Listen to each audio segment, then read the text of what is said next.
Good afternoon, everyone. Just a moment, just a moment. Okay.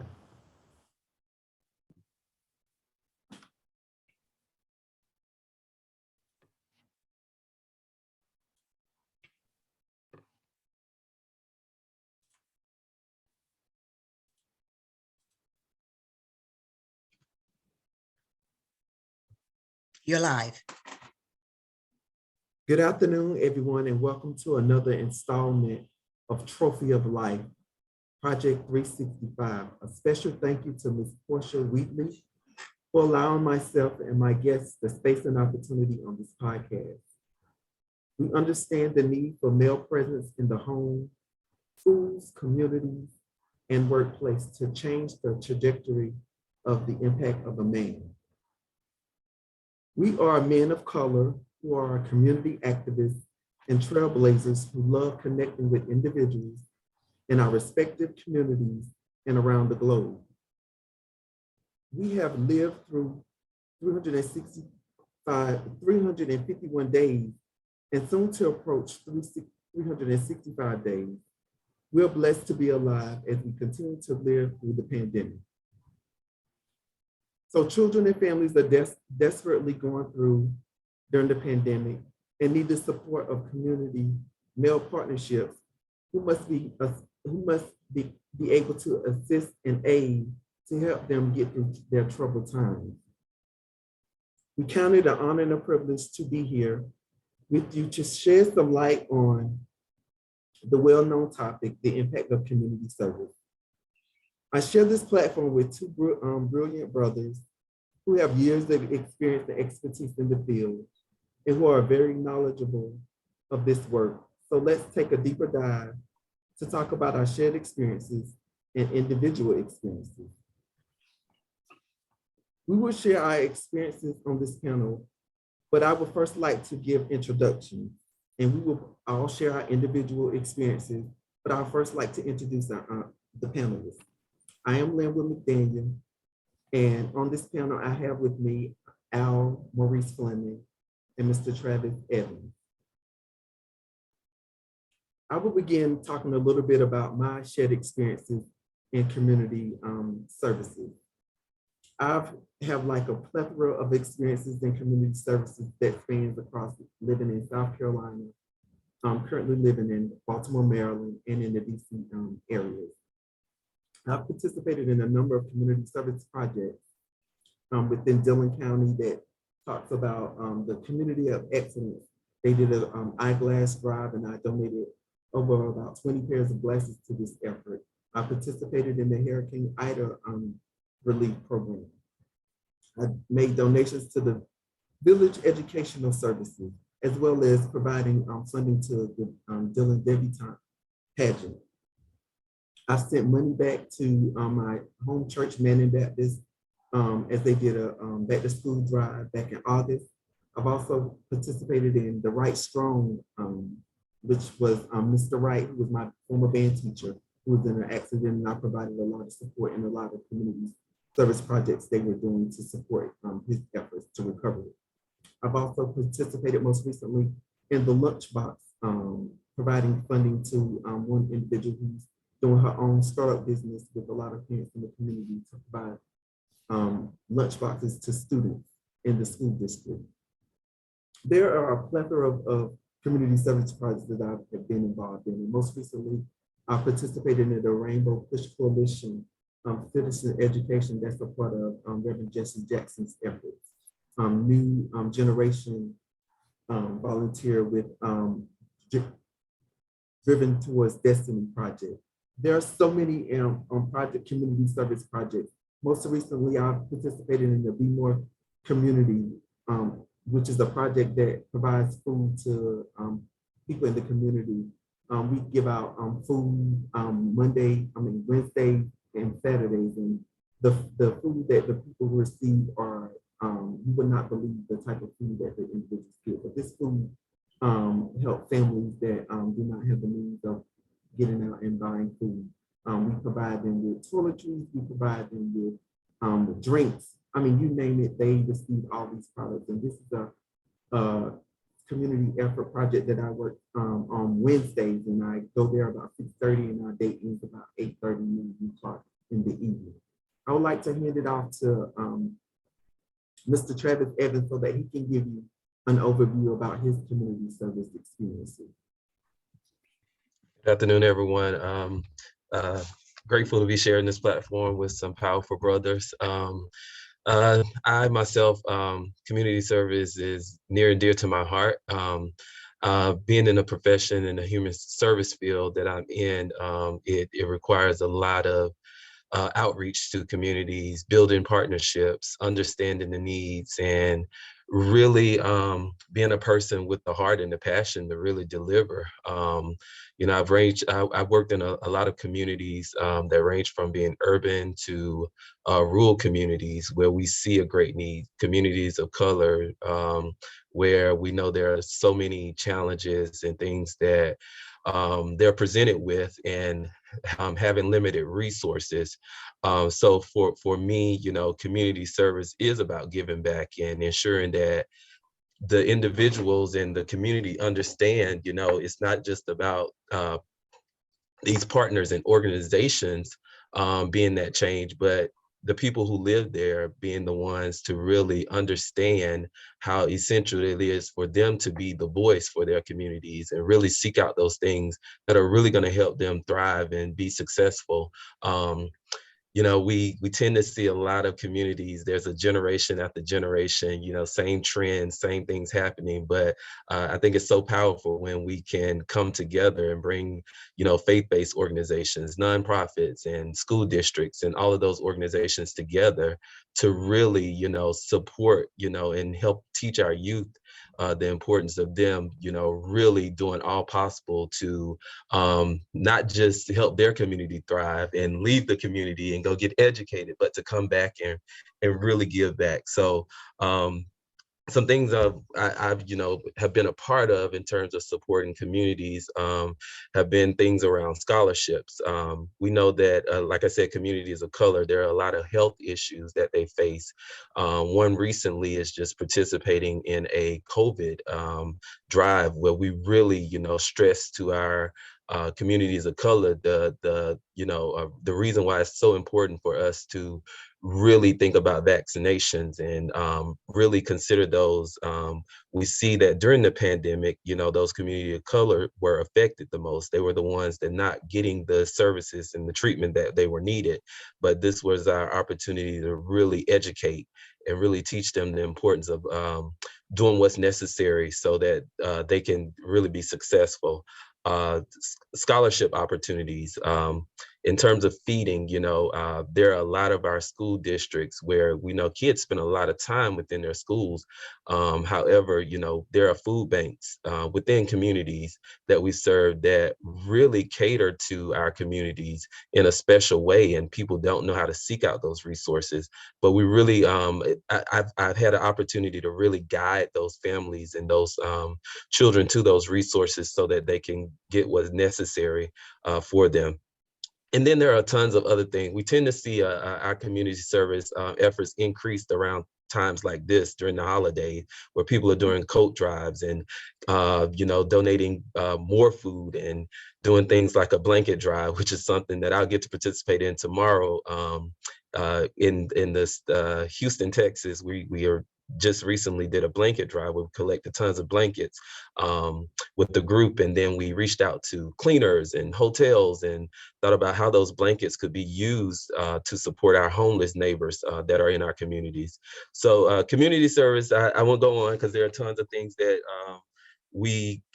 I have done and been a part of in terms of community service, but it's definitely something near dear to my heart, and definitely something that it is not just one individual, but it takes a collective effort to really deliver on those things.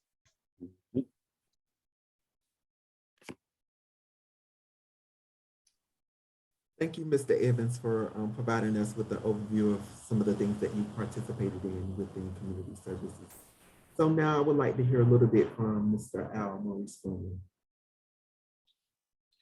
Good afternoon, everyone. Thank you, Mr. Daniel. It's an honor and privilege to be a part of this conversation, and to Mr. Evans and his work and the work that you all have done with community service.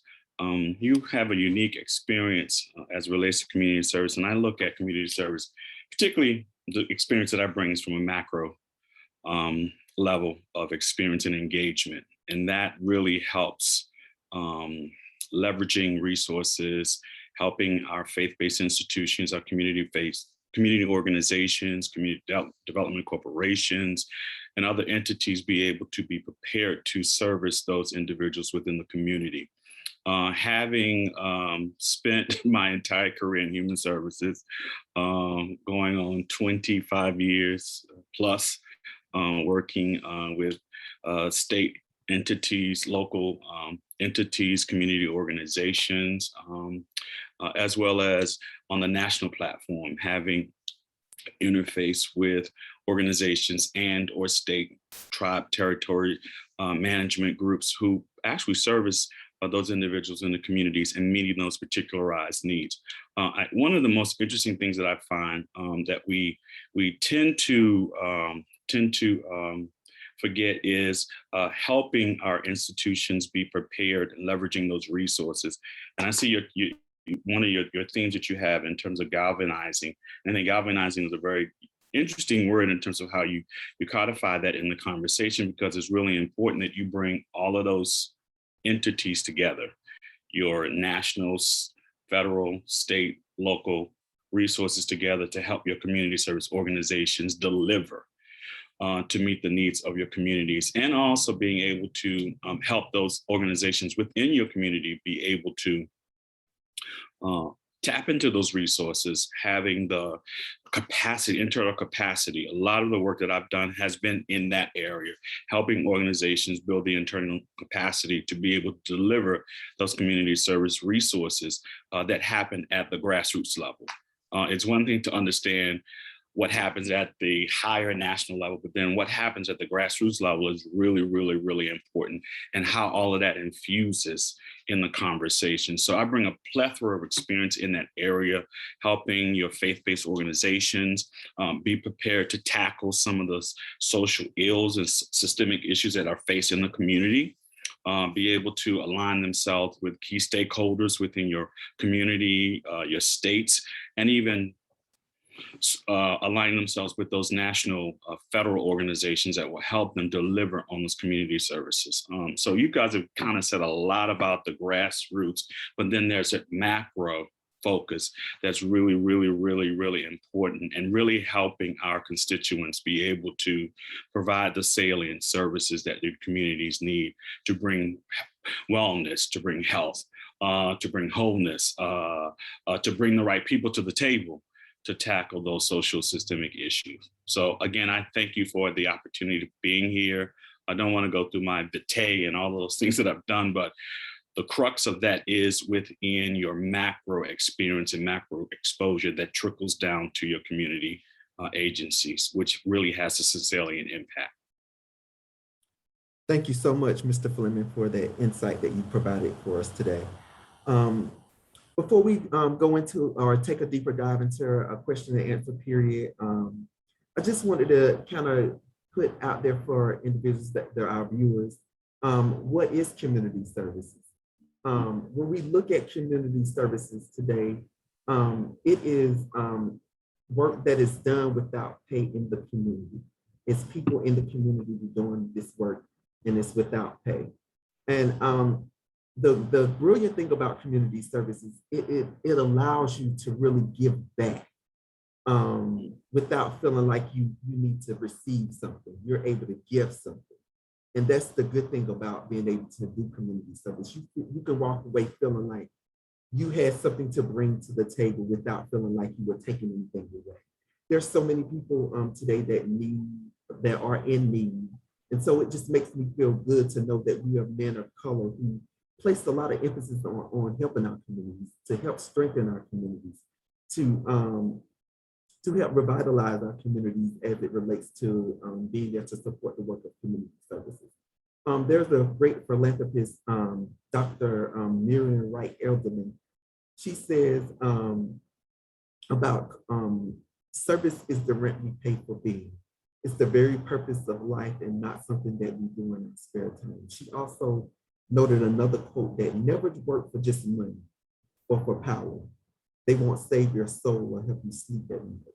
And I think looking back at our lives and looking at the work that we do, I can honestly say that we are a group of men who don't just do this just to have our name written in some old big subscription about our work. We do this work because it is embedded in our hearts, and we love serving the underserved. We love serving people that look like us. We just love serving.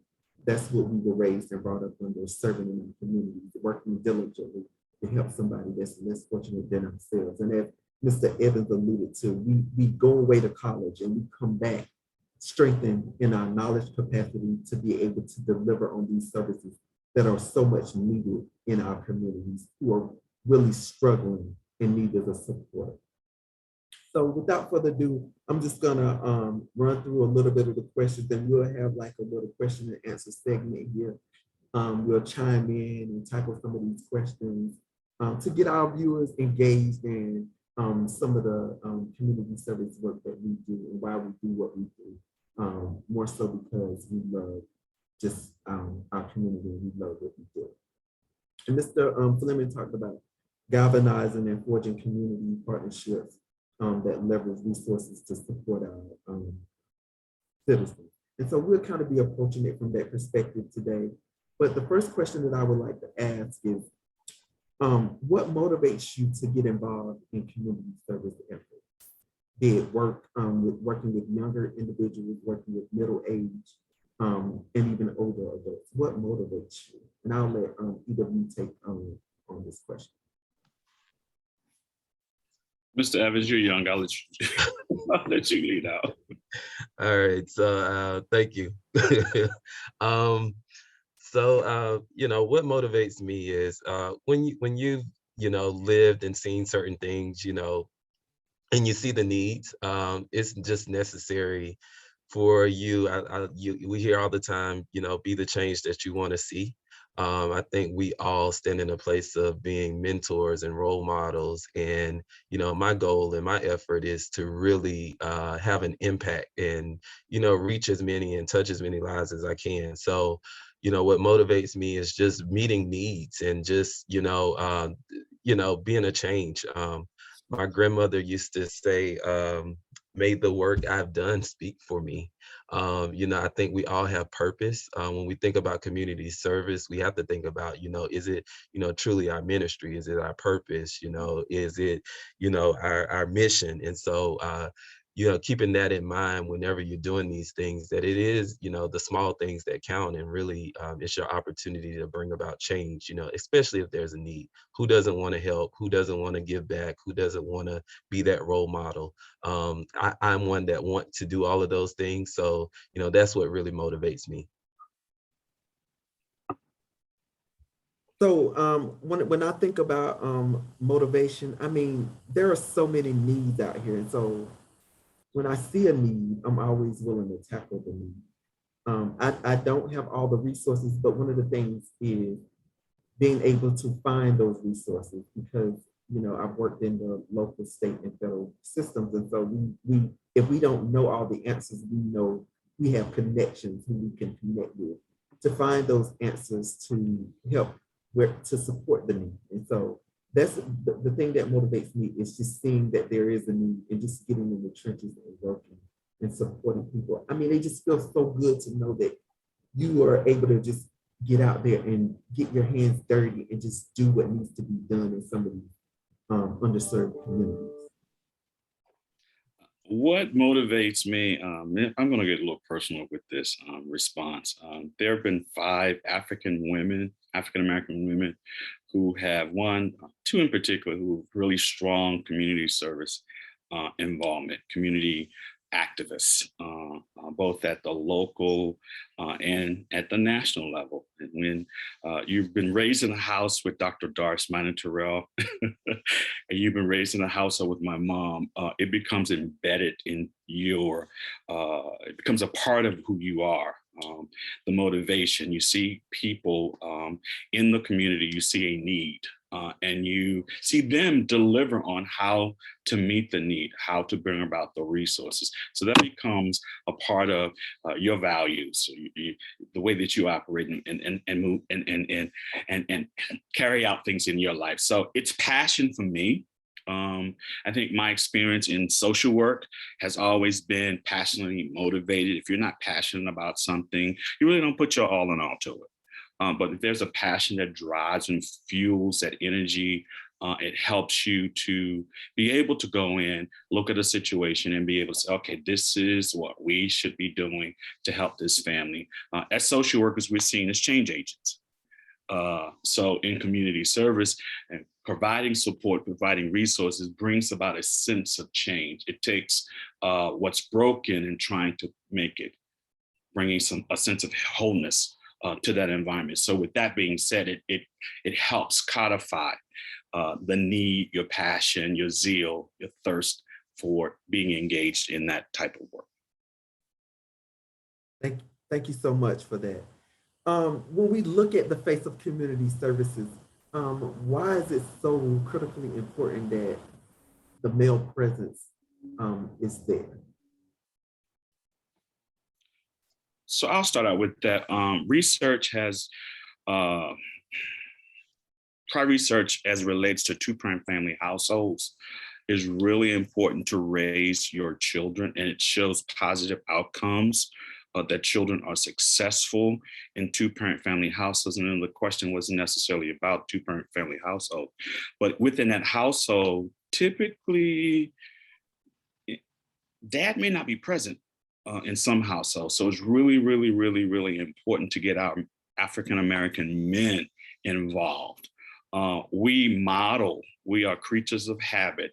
We model for our young people, the millennials, the generations that are coming behind us. We model for them behaviors that they should be implementing, that they should be carrying out within their lives. So if we have African-American men, we have two-parent family households, structures that solidify and support the well-being and the wholeness of family, it brings about a sense of change. It brings about a sense of a different dynamic within your community, particularly when you have a lot of crime, social issues that are going, and you have a lot of gang violence, and you don't have that African-American male presence involved. It's really important to have the strength of a man to be in the community to come in. So we're going to take this and we're going to provide some supports to help you bring about change in that particular area. Yeah, and I'll add to what Brother Fleming says.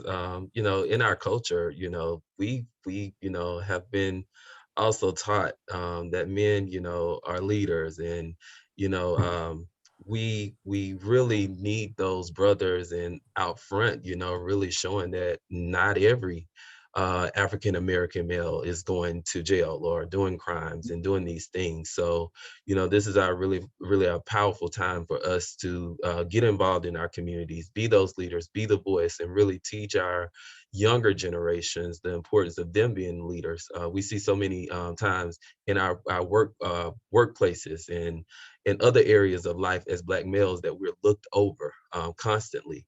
But, if we can show people that we have our rightful place and that we are doing things in our communities to be those leaders and, help our families really thrive and be the best that they can be, I think that there's really an opportunity for us to have great impact and really teach our younger generation the power of who we are. We've always been a resilient group of people, even when, things have challenged us. And so we want to stay out front as much as we can and continue to be those male role models all the time, as much as we can, to really show that we're not always going to be the ones you see in the news. Here are things that we're doing to really, really, really be great. So one of the things that I would even add is just raising awareness about the strong man. And so I think that it's critical that we always continue to practice a male presence being there. I can recall that, my grandfather was a strong force in my life, and always having him around to do some of the things that were necessary in the community. People leaned on him for support. And so I think that it's essentially critical for the male presence to show up, just to show that there's still men out here who are still doing the right thing and want to see communities win. That they're and just showing up, just being there. Their presence alone says a lot about being there, just being involved and showing how we can get involved in our communities to build our communities and continue to keep them strong. Where we lack some issues, where there have been issues in the past from our community. I think, seeing from our older males and even gathering of our younger males to show them the way. This will help even build our stronger communities and make them more effective. So I thank you so much for your input as it relates to men showing up in the community. Our next question. I'm sorry, if I could add one more thing. Recently I saw in the news, there was one point where children were starting school, and this is just a story, I'm sorry, starting back school, and how a group of males came together and they were welcoming kids into the school and celebrating those kids while they were starting school and going to school that year. It was something that they continued throughout the year, just to, celebrate kids for just going to school, attendance.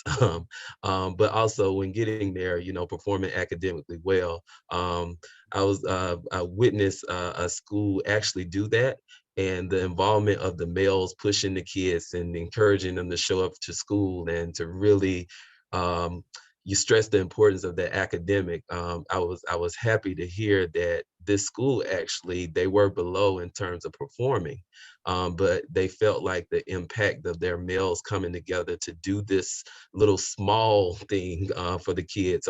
Sorry, I'm saying it's small, but it was a big thing at the end, because they saw the results of their attendance increase, the academic performance increase. So those things really, really matter, and just that involvement of the males meant a lot. Thank you for the insight. We're going to move forward with our next question. What can we do as men to help forge partnerships in communities, in underserved communities?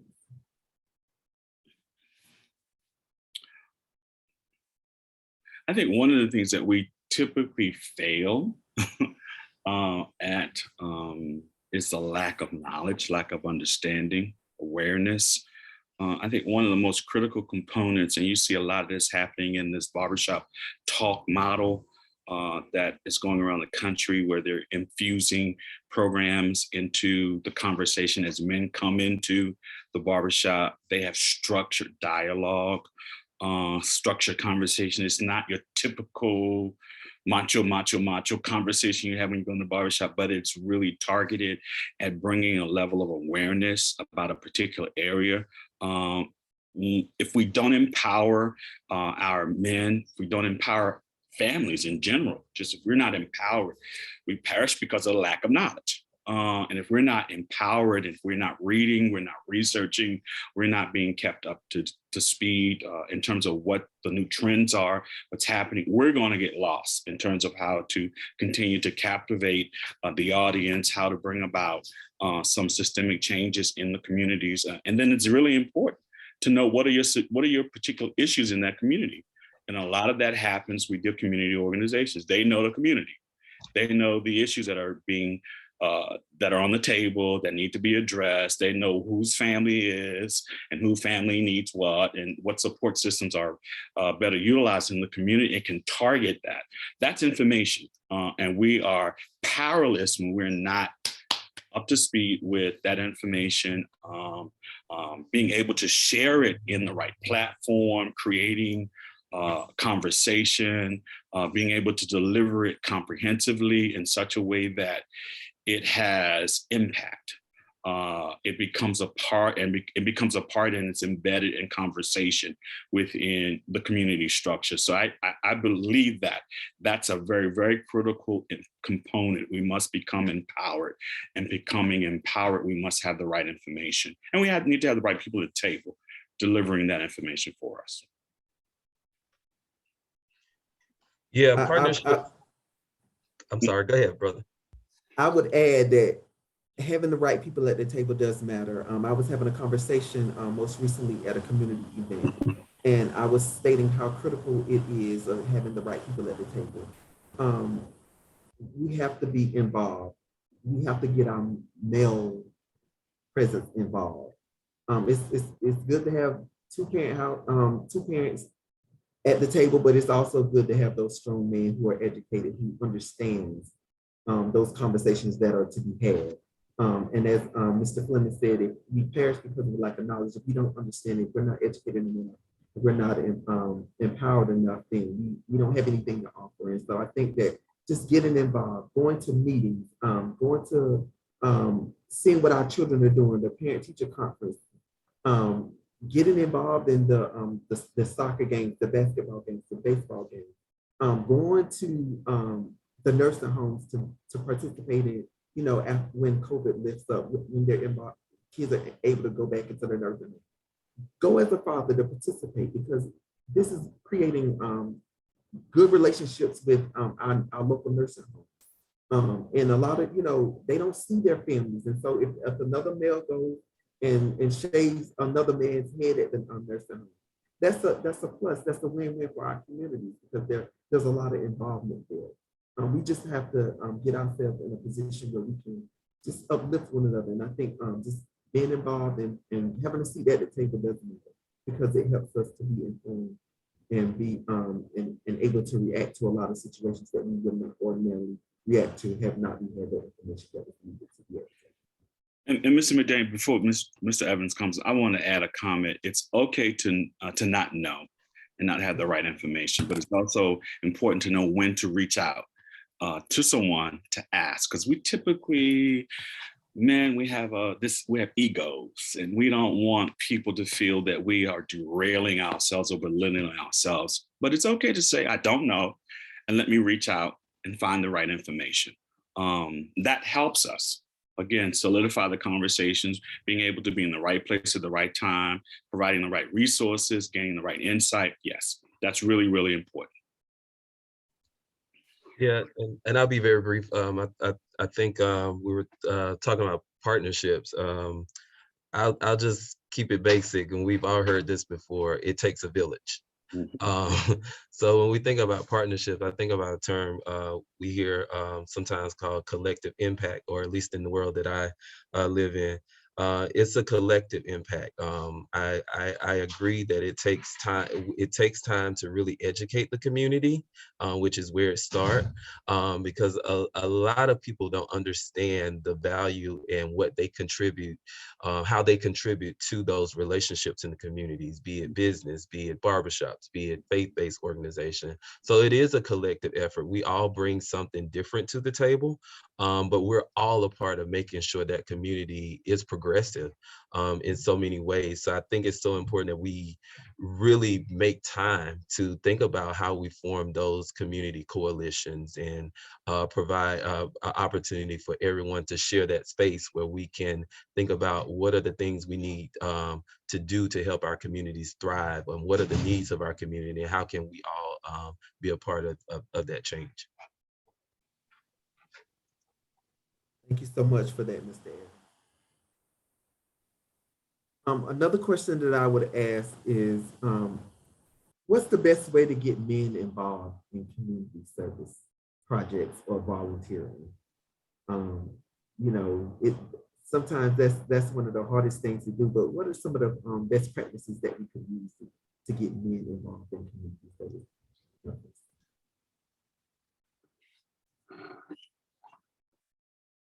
Well, for me, this is we live in a time now where we are dealing with a different generation, have a different mindset. So let's just say, things are not like they normally used to be.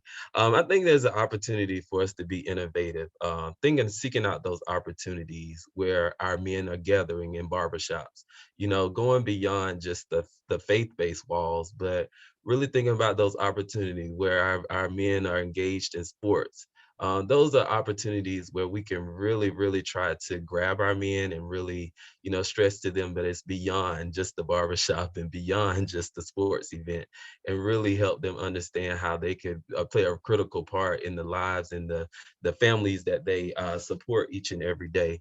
That is tough.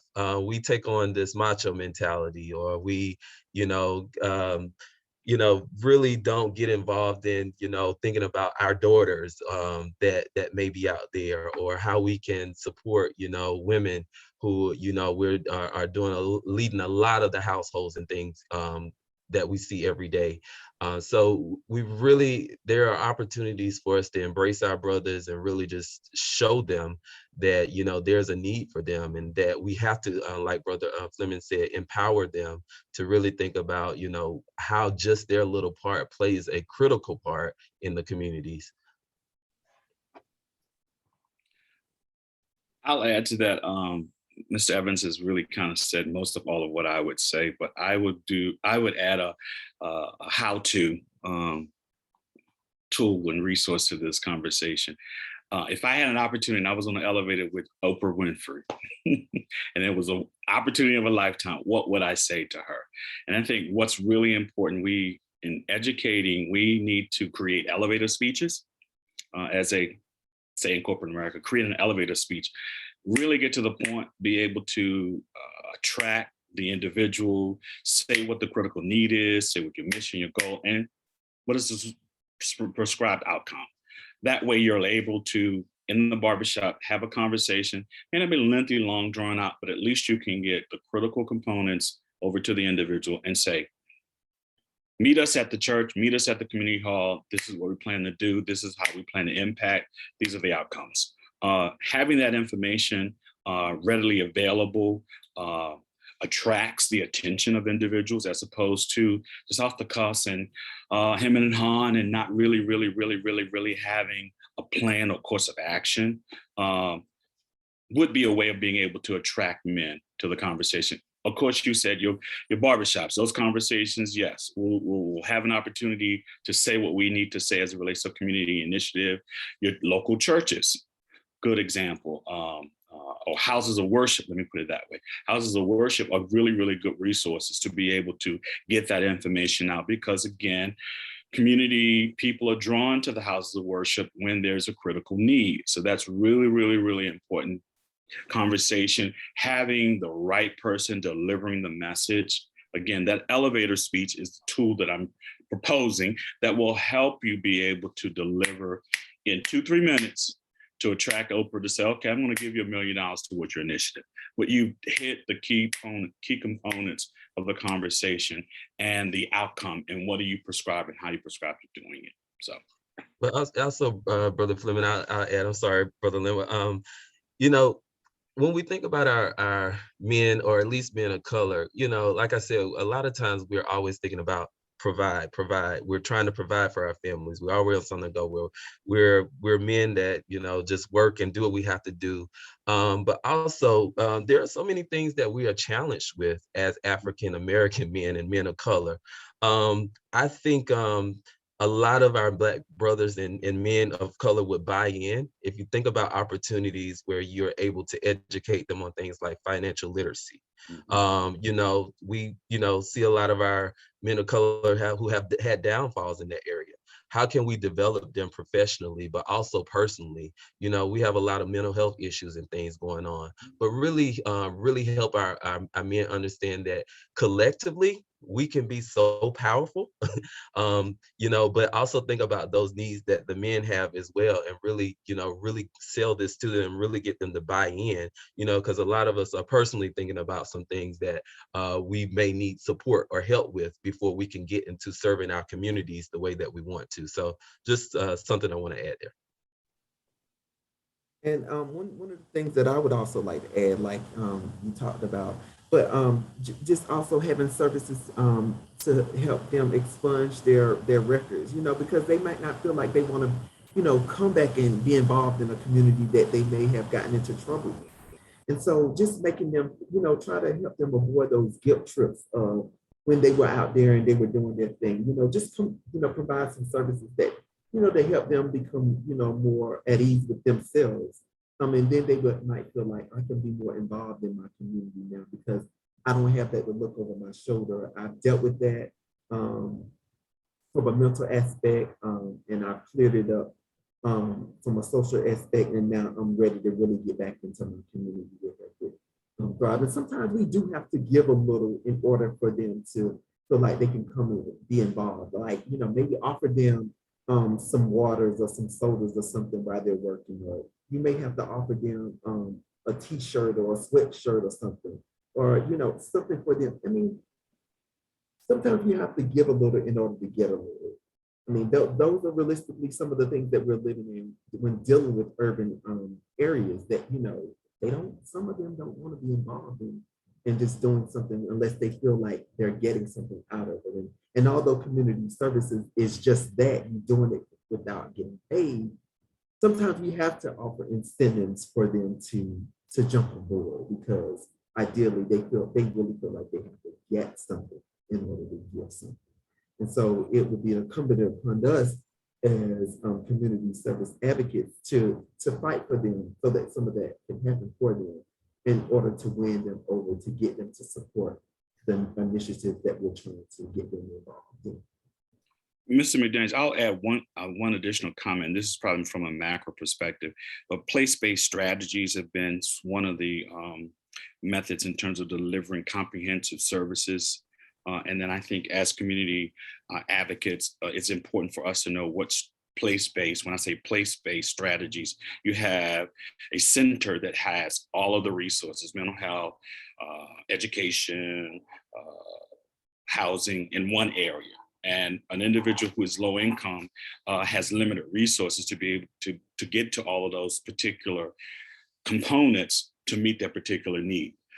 It's one thing to be on one side of town and have to go on the other side of town for this particular, and then have to come back on the other side of town. That's a lot of resources that are being expended by that individual, and they may not have that. But knowing those place-based resources, and when I say place-based resources, again, that's the macro level, when understanding what resources, who is where in the community so that we can provide them and deliver that information to them better serves them as African-American men and as families, particularly low-income individuals. So I just wanted to add that particular piece because it resonates as it relates to how communities are engaging. I think there have been some federal agencies that have done it, and I won't go into detail about it, but they've done the place-based approach to how they deliver housing, low-income services to mental health services, all of those to their individuals. So it's really, really important to know that information. Thank you for that information, insight. Which leads me to one of my next questions. How can others in the community assist in efforts of building stronger communities to get our men more involved? How do we think others can get involved within our community to assist pushing the agenda forward with building stronger communities? I'll jump out here first, and then Mr. Evans can piggyback on it. I think if we all share the collective agenda or have an interest in that collective agenda, I did some work with DJJ in a particular state, and the restorative justice model was one of those models that's used to bring all of the critical components to the table. And when I say all the critical components to the table of an individual, you have education, you have social services, you have probation, parole, any of those resources that are really, really important. Again, everybody comes to the table for one individual. That's a collective effort to bring all of those partners together.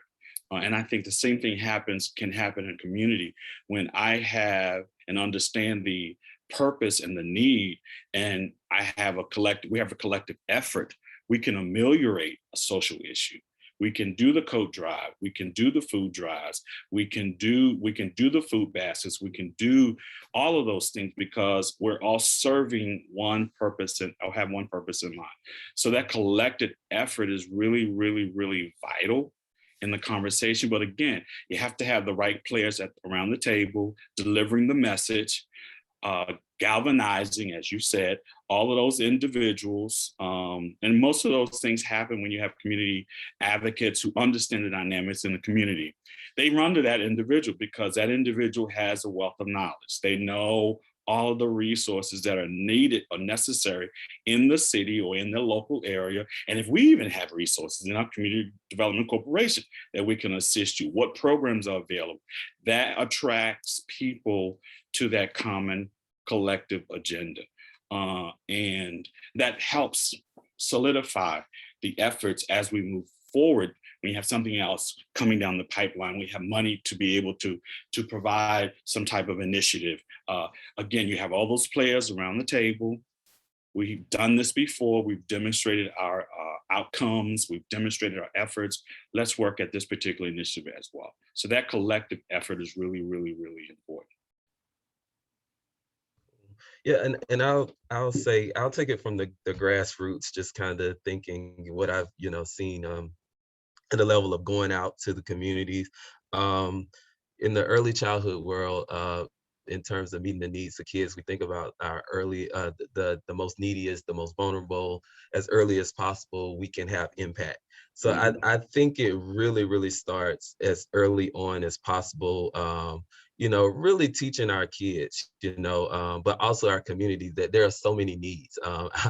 I'll take it from, just an opportunity to volunteer in a Head Start program or early childhood program. We all have different strengths, different passions.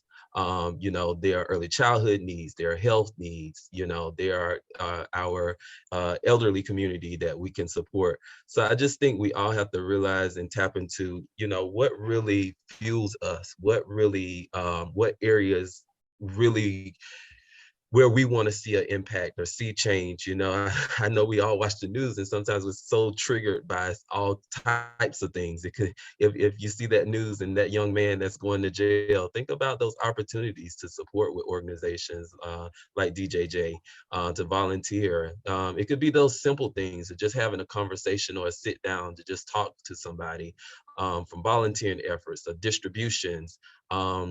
Natural disasters happen frequently, there's an opportunity to get in there and really engaged and really help a community bounce back and be resilient. So there are so many opportunities. I just really think it starts early, really teaching our kids the importance of community service, but also as an adult, what really fuels you and what areas do you really see as high need in your communities or throughout the world that you can give back to. And really, I always feel like if you're passionate about something, you're going to give the energy to it. You're going to really keep it in the forefront when you're having those elevator speaks like Mr. Fleming was talking about, when you're talking about those things. So really, really, really thinking about your strengths and weakness and things that really, really mean a lot to you. One of the things that I would also add is just not being afraid to share information with people who ask questions about different services. Even if you don't know, just tell them I'll get back with you. I'll find out for you, because we're all out here, especially when it comes to fathers. And sometimes, as it's been stated, that they sometimes take pride and don't want to, tell people if they're going through or if they need support because of their ego. But be a support system. Never be afraid to share information with people. I think it's not going to take anything out of from us that we're sharing this information to help them get the services that they need. Because critically as it is, we're all going through things in life, and this pandemic has made it very difficult for a lot of families. And so I think that just knowing what those resources are, how to help families leverage those resources would be more advantageous to those who need that support or those services most. And so we're going to kind of wind down on our last question, but I wanted to ask, how can we help break repeated cycles of absent fathers? How can we, as we talk about fatherhood, as we talk about the impact of a man, we talk about men being involved in community service efforts, how can we help break repeated cycles of absent fathers? let's ponder on that. I know, it's a lot to think about. But how can we help break repeated cycles of absent fathers? Hmm. Well, I'll kick off. I'll just say I kind of touched on the mental health piece of it. Sometimes I think as men, as males, especially men of color, there are sometimes some deeper things that men tend to deal with. I think again personally, um, I think our men need to understand that it's okay to seek out help. It's okay to be vulnerable. It's okay to seek out counseling. It's okay to, not be okay. I think it starts there, just being realistic and understanding that we all come with different challenges. We all have different pressures and different, things that, stop us from being, totally ourselves. So I think it's just being real with yourself and getting the help that you need. I think it starts there. Also, I think a lot of times we see that trend and we think that we have to continue that trend. But you can be the change. You can break the cycle. You can, just because dad did not, personally, I'll just say, just because for me, my father wasn't, a college grad. But one thing for me is he always taught me to be the greater me, to be better than he was. And so think about those opportunities to go beyond what your father or grandfather may have done. But also those things that they weren't able to take to seize the opportunity with, like college. How can we, encourage our younger generations to be a part of those opportunities? Not only just college, but military, going into the workforce, doing different things, just to be there, the best them that they can be. So we really have to, get out of a mindset that, just because we've seen these certain things that we have to be that, but also seek out, those opportunities where you can professionally develop yourself, personally develop yourself. And it's okay not to be okay. And lean to your brothers or your sisters if you need that support and help. So that we can break the cycle of those generational things happening constantly in the communities, and we don't want to see it with our younger generation. I'll pause there. One of the things that I might add with as well is seek out counseling. It's okay to go to counseling. That doesn't necessarily mean that you're crazy. It just means that you want to talk about some of the issues that you're dealing with or some past issues that you've dealt with and may not have been afforded the opportunity to share with family or to share with a father. And so in order to make you a better father or so that there are not repeated cycles, I think that it's okay to have counseling sessions. Whether you prefer to do it with your pastor or whether you prefer to do it with a psychologist or psychiatrist, I think that it's okay to have those conversations. I think because when you have those conversations, I think that it only helps you to resolve some of those issues that lay dormant for years that you held dear to you and did not share with anybody. It allows you to really talk about those things. And if we repeat those same cycles, we'll continue to repeat those same cycles.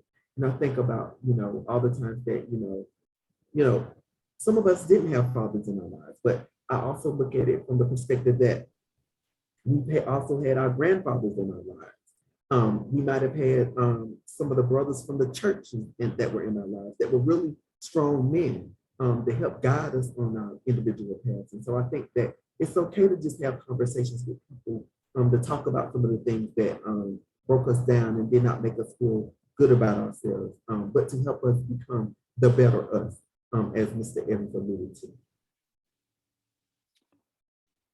I'll add a snippet to the conversation. And I don't want to go veer off in this vein, but I will say this. We are our brother's keepers. And I think one of the most critical pieces in any dynamic, be it personal, be it from a community perspective, we must, if we identify with an issue and we want to bring about change, we want to see change happen, we, when I say we, must take an active role in engagement, as it relates to helping to ameliorate the problem. But then also we must model. And a lot of it has to be, we need to role model for our African-American brothers who have not found themselves on the right path, and continue to stick with them until they get to that trajectory that says, okay, this happened to dad. This is not who you are. It doesn't define who you can continue to be, but hey, let's present different options for you. Let's model for you. Yeah, we're creatures of habit. We tend to do things over and over, that revolving door. But when you decide to jump off the door, what's the plan of action? What do you plan to do in order to get to the next level in your life? So I think modeling for us, investing in their lives, and potentially seeing I don't want to go spiritual, that's what I'm going around the other path, but see the significance that we need to help strengthen our brotherhood. We need to help them see the value of life, see the importance of two-parent family household, see the importance of getting the job, going to work, see the importance of getting off the corner, see the importance of all of those things that help positive citizenry, being active engagers in the conversation within your community, bring about change, being the person who goes and deals with the individuals on the corner, because you had that new generation coming in and they're doing the same thing they saw someone else do. So I think we need to, when I say we, those who have found the way, those who are going in the right path, have identified individuals in the community who need some help and support. We need to help model. We need to mentor them. And we need to stick with it until we can see them, on a path, on a trajectory that's successful. Even if it means treatment is what you have to do first, let's deal with treatment. I can't get you the job, get you the housing until I deal with the mental health issue, until I deal with the substance abuse issue, or any of those things. But having those conversations, modeling, showing them that you care, and you invest and have an invested interest in their lives. You have an invested interest in the community and its well-being. So that's really, really, really important. So my brothers, I would love to thank you both for joining me on this conversation about community service. It was very enriching and enlightening. Again, thank you for tuning in today to our viewers.